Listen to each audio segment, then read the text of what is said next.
So you would have seen the title, and I mentioned WWE making a mistake, and I think there's two that we should talk about today, and actually they're very different from each other, which is very, very exciting. But in terms of WWE SmackDown overall, I thought this was a major improvement, and I did like that main event. I mean, there's one thing we do need to talk about, yes, and there's another part we need to talk about too, which sounds like absolute gibberish. Otherwise, go get your cup of coffee, sit down, imagine we're in some form of coffee shop and we're having a nice chat about professional wrestling, and we're doing it in a positive way. Because yes, Jade Cargill retained her WWE title when she was taking on Tiffany Stratton and Nia Jax. That's not right, it was Jade Cargill. I think I got that wrong. It was Jade Cargill, Nia Jax, and Tiffany Stratton. And mistake number one is not the mistake you think I'm talking about with the botch, to use the terms. I hate that word so much. I think Jade Cargill should have won. I just do. I think there's a reason we put Nia Jax in this match, and it's because WWE wants to protect Jade Cargill, which I'm totally fine about, because arguably she did have the match won here when Tiffany Stratton came in, and WWE attempted to do their favorite triple threat finish, but it didn't go well. And I think it's a little bit like a child that wants a cookie from the cookie jar. You keep trying, you keep trying, you keep trying, and eventually you just give up. You're like, the cookie jar is too far away. I wanted that sweet treat, but now I'm going to play Nintendo instead. So I presume Jade Cargill will be on Mario Kart next week. But I find it hard for her now to, well, I guess arguably after Stephanie and Tiffany and Crown Jewel, you probably could have Jade Cargill, excuse me, I didn't actually lose. But then it also feels like we're going back to the well too many times, and there is an outlier here. You can now figure out why Nia Jax was in this match, because they wanted her to take the pin. I think Bianca Belair needs to come back as soon as she's healthy. And I just think we need a big rejig of this women's division on SmackDown, because they're all very talented people. We just need some fresh blood and we need some new feuds. And really, we need Jade to feud with someone where she can cut promos, and you're going to get mad at me, but maybe be presented more like she was in AEW. I know, it's Heyman, how dare you? But I just think that was the best way to do it. I still like Jade now, but I think she felt more like a superhero, I suppose, when she was doing that stuff. Maybe we should try turning her heel. But that was the mistake. I think we needed to inject some life into the women's division, and given that I don't know when Bianca Belair is coming back and who's going to be called up, and of course Stephanie Vicaire versus Tiffany will be fun, but Stephanie's a Raw guy and Tiffany's a SmackDown guy. I just think, why can't you do it, right? There is no need. It's a bit like sorry for making the comparisons over and over, the Toni Storm thing when she lost to Chris Statlander. I was like, yeah, I get it. Toni Storm has been champion for long enough. She's over enough. This isn't going to hurt her at all. And actually, it's just going to put momentum on Chris, as if I know her. And I think it would have been the same with Jade. Why is it, if I say Jade, I don't feel like I sound like a weirdo? Whereas if I sound like Chris, I'm like, man, you absolute nerd. And again, that's just a personal preference to me. I'm not saying it's doom and gloom and WWE, we should all go at them with pitchforks. And I totally get it if you're shouting at the screen right now, Simon, what are you talking about? Tiffany Stratton was the right decision. This is really the stuff I'd like to talk about more, the in kayfabe or in storyline stuff, because that's all that really matters, but that's not a realistic world at all. Because yes, if we were going to lean into social media and the internet, which we should do, again, we're on the internet right now, people want to talk about well, it was a massive mistake, to use the word I've put in the title. And I laugh because I've been there. And again, you're allowed your opinion. I'm not saying you have to be a professional wrestler to be able to comment on this, which is why I have this tan today, by the way. I've got a big Progress match tomorrow, which you can watch on Triller TV or Demand Progress. Come watch it live, man. I'd love to have your support. I don't want to spoil it, but I promise you I'll have a good time. But you know, these things happen, and nobody will be more upset than Jade Cargill, Nia Jax, Tiffany Stratton. I don't know, I can't remember the name of the referee, but I'm sure she's like, oh man, and it's never the referee's fault. What do you want them to do? But essentially, and I'll try and explain it. I tried to do it on What Culture. Make sure you check out my SmackDown review for the beat by beats I do over there. But Jade hits Eye of the Storm on Nia Jax. We kind of sell that it's going to be a finish. Tiffany's going to break it up by drop kicking Jade Cargill, but she's a bit late. Nia Jax, being the professional she is, kicks out. She understands. Jade is now destroyed because she got booted right in the jaw. So Tiffany Stratton goes to pin Nia Jax. It gets confusing. I think the referee thought, well, Nia, you're going to have to kick out again because you just kicked out. You haven't, received any more damage, so why would you be down for a 3? Nia Jax just like, you know what? Whatever, it doesn't matter. This is clearly the plan finish. We'll go for it, which WWE does love to do. And the referee, and the communication breakdown, the best part was, the ref doesn't count 3. He goes 1, 2, swipe with the hand. Nobody moves. Nia, bless her heart, looks at the referee and goes, what are you doing? Before she realizes, oh, wait, I'm live on SmackDown. I love it. How can you get mad about this? Again, they will be mortified, I'm sure. Nobody wants to go this. It's great in a good way, because we've all done stuff like this in our real lives. We've all done dumb stuff at work. We're like, oh, man, I feel worse for them because they did it on live TV. I just think it's a wonderful behind-the-scenes thing we saw happen in real time in the middle of the ring. And then I think the referee just tells Tiffany Stratton, hit the PME. She hits the PME. She gets the 1, 2, 3. And she is still your women's champion. But I don't want to get on people's cases for this. Cannot stand it. Kind of repeating myself here. When people then jump on, oh, they're the worst wrestlers ever. They're not the worst wrestlers ever. And even the greatest of all time have made mistakes, right? They've dropped the ball. They've sort of let you see through the cracks. There are some people that are consistent to the end, and good for them. But I think we have to give these people the same way leeway we would give anybody who were going out there in a high-pressure situation. They didn't want to do this. And sometimes when you do make one mistake, your brain goes into overdrive and you start making more mistakes as you're panicking, trying to clear it up. It didn't bother me at all. I thought it was a fun insight into how things can go on in wrestling and that it doesn't really matter. And I was far more interested in talking about how I thought Jade Cargill should win. But sure, on paper, this was a mistake. And again, I use my ups and downs system because that's the best way to do it. You do give it a down in the sense that it ruined the momentum of the match and the finish wasn't as good as it could have been, but I don't put it on them. It didn't take away from the match overall, which I thought was really good, like a really, really fun triple threat. I mean, the big worry was, my gosh, Nia Jax threw Jade Cargill into Simba the Steel Steps. That was a proper cut. I think I only noticed it afterwards when I was going through the images. There's blood on the floor, that's a nasty cut when you're actually dripping all over the floor as well. So I hope she is okay. But otherwise, really, really good stuff. And if you think this is the last time this is going to happen, you're not being realistic. And this is why I get mad at the tribalism and the sheer desperate need for likes and clicks and all of that. And of course, I'm in the same game. I just hopefully do it in a more positive and integral way. I could be wrong. You're allowed to call my ass out for that too. But acting like they're not good wrestlers. Then you get to WWE accident. WWE isn't sitting backstage going, we've got to do something with them. Otherwise, someone's going to chop our heads off. They believe in them and I believe in them too. But of course, we have to talk about it. You couldn't ignore that. It was glaringly obvious. And there was a really good near fall as well when Jade hit the Jaded. It was an excellent sort of spot out of the corner as well. And Nia Jax pulled the ref. Well, that was good. I thought that worked. And listen, Tiffany Stratton also didn't get it all on a dive. I literally did this the other day. The person I was wrestling, who I won't name, was way further away than I was expecting. And yes, I do dives.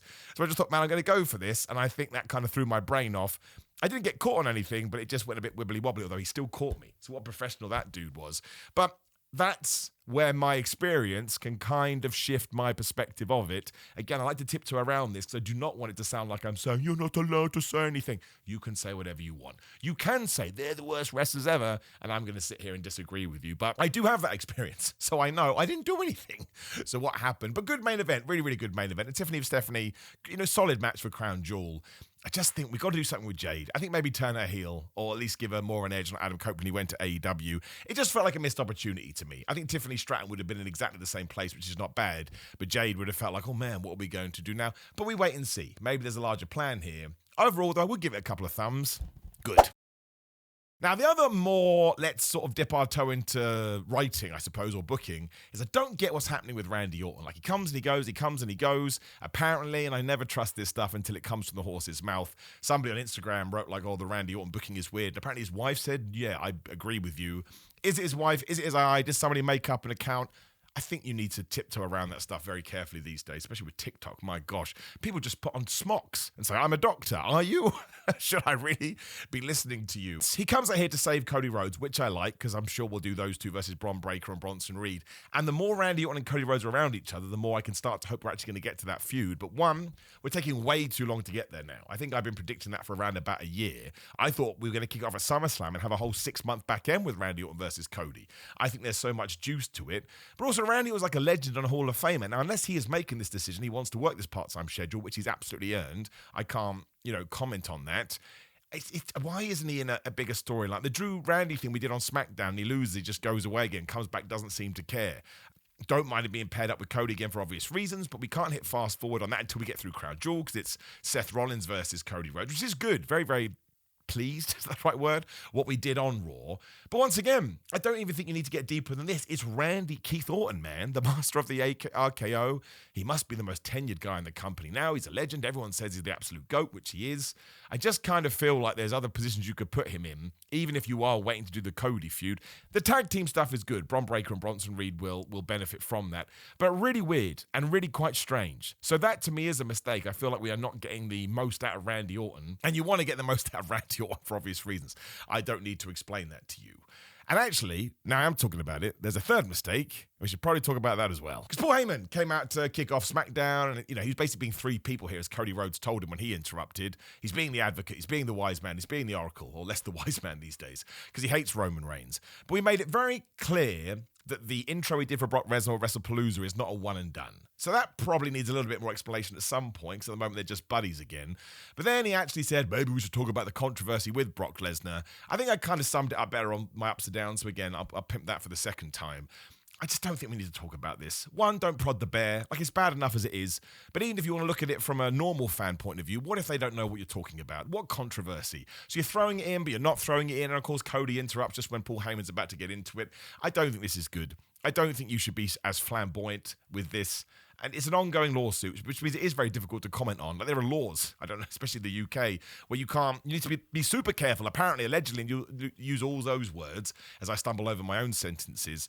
I just don't need that, man. If I tune into wrestling, it's hard enough in some ways these days, but just let me forget about all the other world's problems and let me just get lost in it, right? And maybe that's an unrealistic way to be. And of course, like we said at the start of the video, you can't do that all the time. Don't wave it in my face. Don't throw your pants into my nose, which is the worst thing I've ever said in my life. But I thought that was a little bit disappointing, and that was a mistake. Now, Cody then has to fight off Bronson and Braun. That's when Randy Orton comes out. That's the good stuff, right? Let's do that tag team match.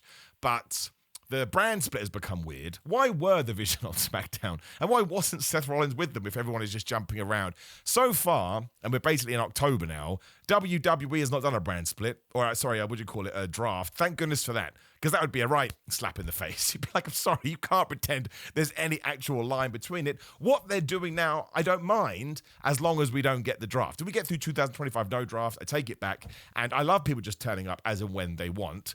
But don't pretend there's some magical, oh my gosh, he's going to go to Raw. Oh my gosh, he's going to SmackDown. I can't believe it. That's stupid, right? And that is poor storytelling because you're just doing something for the sake of ratings, which is in many ways what television does. But I don't want to get into it. But I mean, the opening was fine, right? It was, I think I used the word tepid, which I will use again. We did what we had to do. Cody obviously is a bit in no man's land because he needs to be pro-wrestling with Seth, who's not on the show.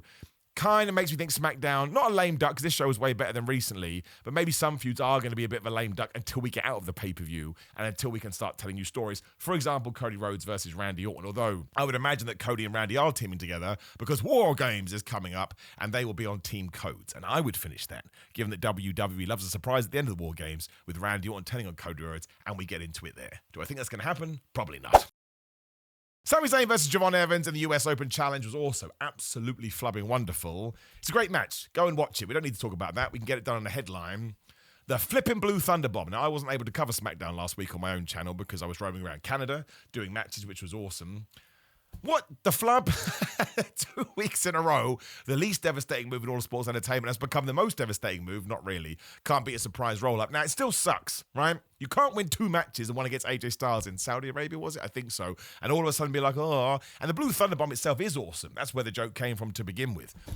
But it was, has somebody told Sami Zayn, listen, there's this bald guy, right? He rags on this move. But then it's not just aimed at him. Takeshita, he gets it as well. And someone else, Jordan Grace, does Blue Thunderbomb. Somebody else does it, and they get it too. So it's not like we're solely focused on Sami Zayn here, although he may be the main culprit, does hit it a lot. I think Takeshita won with one once as well. I can't remember. But it is mad that, again, Carmelo Hayes, Javon Evans get Haluva kicked. I think it was different with Carmelo. I can't remember. But then the Blue Thunderbomb comes right afterwards. And it's not just me saying it, right? Everyone is saying it. Sports Illustrated is saying it. I mean, my timeline blows up, which I massively appreciate. It puts a massive smile on my face. But people are going, Simon, what is happening? Because they agree with me. There's always one guy that goes, I told you it was a good move. I'm telling you it's a good move. But it loses all the time, which means in kayfabe terms, it sucks. This is crazy. Are we going to carry this on? Is Sami Zayn going to change his finisher? Is it going to be a combo like Spear, Jackhammer? You can do Haluva, Kick, Blue Thunderbomb. I'm massively intrigued about this. Who the flub is he going to fight next week in the US Open Challenge? I have no idea. Devon Dudley. It's not going to be Devon Dudley. But is he going to hit him with a Blue Thunderbomb? This blew my brain, right? Genuinely, I sat there, went, "Buh," like that noise at the start of Home Improvement. I have no idea. What is going on? And so many people go, Simon, they're trolling you. There's like a 1% of me that likes to think that's true. Ultimately, I don't think WWE cares who I am at all. And if I fell out of a window tomorrow, they'd be like, yeah, so what? Bald dude, who cares? Which is exactly how they should be. Who am I? Absolutely nobody. But I am confused. This is 2 + 2 = potato stuff. I just don't know. It just changed. It wasn't like we teased it. It wasn't like all of a sudden he was hitting it at the end of a match and then losing or something. It's not even a setup move anymore. It's like he's going Blue Thunder Haluva kick, which he could have done. He is comboing these in the opposite way. So now we do have to keep an eye on Takeshita. What are you going to do, Takeshita? You going to keep up on this? Or are you going to let the team down? Because I wouldn't even say the Blue Thunder Bomb is back. This is like the Blue Thunder Bomb has arrived, because before it's been absolutely murked. Otherwise, there was a lot of teasing, like Stephanie Vaquer went up to all the triple threat people and said, I'm going to beat you if you win, which was totally fine. The Jacob Fatu Drew McIntyre thing was good but weird. Like, we Solo Sikoa made another video, and he's now saying, JC Mateo's the man, last week Tangaloa's the man, essentially re-establishing his family tree. But they don't care about the US title anymore, or it doesn't seem that way. Jacob Fatu doesn't. Now, I love what Jacob Fatu and Drew McIntyre did. They were excellent. But Jacob Fatu returns. Nobody seems bothered, even though he's been gone for about a month. It's like, it's Jacob Fatu. Drew McIntyre is sounding off about how he got screwed at WrestlePalooza, which he did. Always makes me laugh. I was not happy about WrestlePalooza. You do sound like a kitten. Or Care Bears, what I keep going back to. But it was true, right? He did have the match once, twice, and he got screwed over by the officials. Nick Aldis comes out. Did he send Jacob Fatu? But Jacob absolutely does not care about the United States belt anymore. So very, very, very odd. But he's so good, Jacob Fatu. Like, he shouted, and if you wanted to break this down and be a little bit stereotypical with it, you can say he shouted like your random stereotypical professional wrestler. But my gosh, he just gets it. I believed every word that he said. He told Drew McIntyre he had like get on your ass peg leg, your peg leg ass, because Drew McIntyre had a boot on from being injured at WrestlePalooza, I suppose.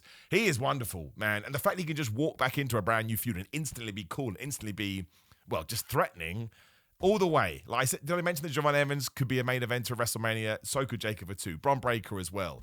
But the thing with Jacob Fatu is, I like Bron Breakker promos. They let him go crazy and he's a little bit funny. But Jacob Fatu just comes across like a madman. And not a, what's the word I'm looking for? Not a comical madman. I wouldn't mind that either, but it feels legit. I'm a bit worried about him, like he's going to kill someone. And Drew was awesome here as well, because of course Drew has that main event credentials. Jacob's trying to get there. They have a big fight. They let Jacob win. He super kicked Drew right in the face and pulled off his boot, or maybe Drew did that. The point is he hit him with it a little bit.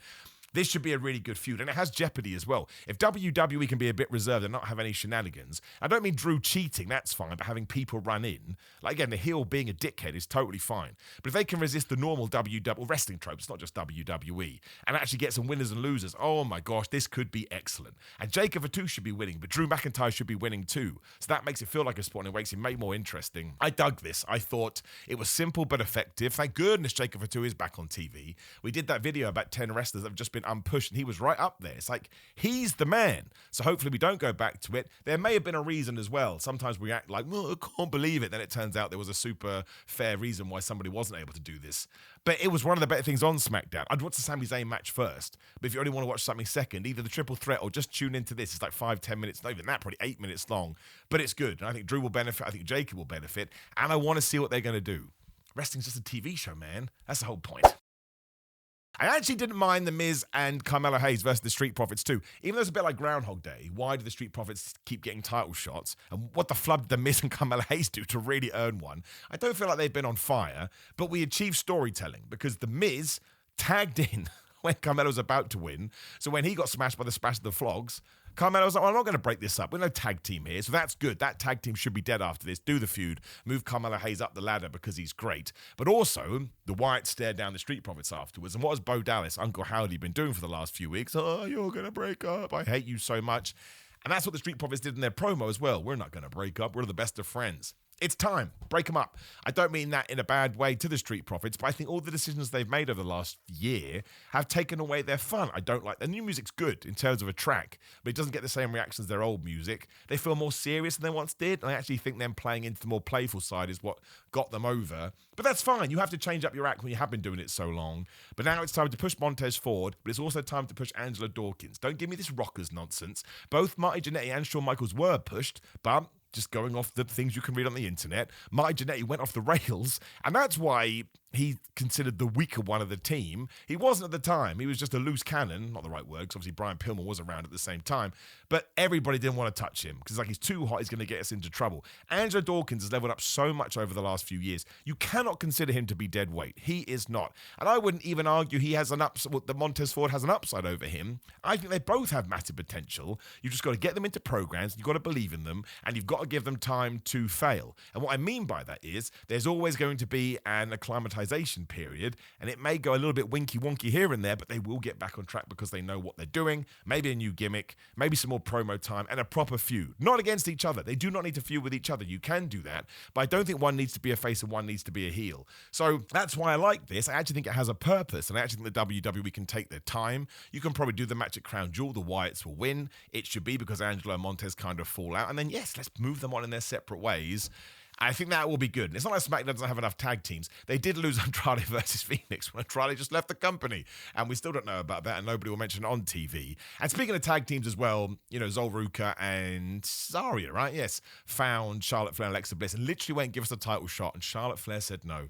Even Zolruka got annoyed about this. She was like, you've done this your entire career, as all professional wrestlers in WWE have. But that's good as well, because if you are going to have those tag team championships, do the gambit running all 3 shows. Sometimes it should be against NXT guys, and of course we were in Florida. I just would love it if Alexa Bliss and Charlotte could be featured more and be put in proper feuds. I think they work together, and it's always the way with those tag team titles. They're fun when they're on TV. Everybody involved works twice as hard to get them over, then they vanish like a ghost. I would say the worst thing, and that's way too cruel of me, but the thing I didn't like the most, I should say, I just can't get behind this Julia, Kiana James, Meechie and B-Fab stuff. None of it makes any sense. Like, Julia is a US champion. She should be competing for that in singles matches and being given awesome feuds, much like Becky Lynch did. Not even Michael Cole knows if Kiana James is a manager or an advocate or an agent. Even he questioned it, so that's wishy-washy. And Julia hasn't told us why she needs this person. Why wouldn't Meechie and B-Fab want to fight each other in order to become a #1 contender? The match was fine. The match was good. They're all very talented. And B-Fab's getting a lot better. You can tell she's putting the time in. But it's just nothing, man. I don't mean that in a bad way. It's not their fault. But it's the belt, right? If the belt hadn't been involved here, let's say we had never given birth to that thing, I think you would have watched this and go, okay, it's fine. It's a fine, okay women's tag team match designed to get Julia over because she tagged knee to the face, Northern Lights bomb, won in about 8 milliseconds. But when I see that shiny gold in the corner, I'm like, man, please do something with it. I don't really get it. Like, it's such a weird journey so far. Great when Chelsea Green won it because she deserved it. Bizarre feud was Zelina Vega. Zelina Vega being the champion, bizarre. Julia now wins it and it's still bizarre. Like, it's almost like WWE don't want it around. And it's just a prop at the end of the day. And I don't mean that. Like, I've won championships in my own wrestling career, and it means the world to you. When you lose them, it's like, oh, man. And sure, that makes you a nerd or a mark, to use the term that people like to use. But it's like getting a pay rise at work. Like, oh, wow, somebody's going to believe in me. But the belt has to feel important to begin with, and I just do not think we're giving it that opportunity. So that is a shame. But it's not the end of the world, and we can see what happens. But good episode of SmackDown. I liked it. I thought there was a lot of takeaways. There was a few fumbles, but we've got into all of those. And I think we may get a few average episodes leading into Crown Jewel just because there's a lot of separation between the characters on different brands. But there's still a lot we can do. The Street Profits I'm excited about. The Sami Zayn Open Challenges now is the absolute highlight. And Drew versus Jacob, a brand new feud between an established guy. I would argue the Fatu is already there, but you can still kind of see him as part of the new guard. It's exciting stuff. Also, please make Jade Cargill the champion. Now, there are things I've said you would have disagreed with. Drop me a comment below. We can get into it. Always happy to talk, but be nice and respectful, because why the flub not? Like the video, share the video, subscribe. My raw thoughts on the screen right now if you didn't see those. Otherwise, brand new fitness channel link down there. GorillaMind.com/Simon. You could Simon get 10% off. These are brilliant fitness supplements. I use them every day. Also, come join my watch-alongs at patreon.com/Simon316. Come give me a follow on social media at Simon316, because let's face it, big social media accounts are good. In 2025, Simon Miller on Cameo, Simon Miller on TikTok, Simon Miller on Big Cartel, and Simon Miller on Pro Wrestling Tees. Buy yourself a t-shirt. There are no pay-per-views this weekend, so we're going to have a little bit of a rest. I'll see you tomorrow at Progress if you are going. If not, check you next week.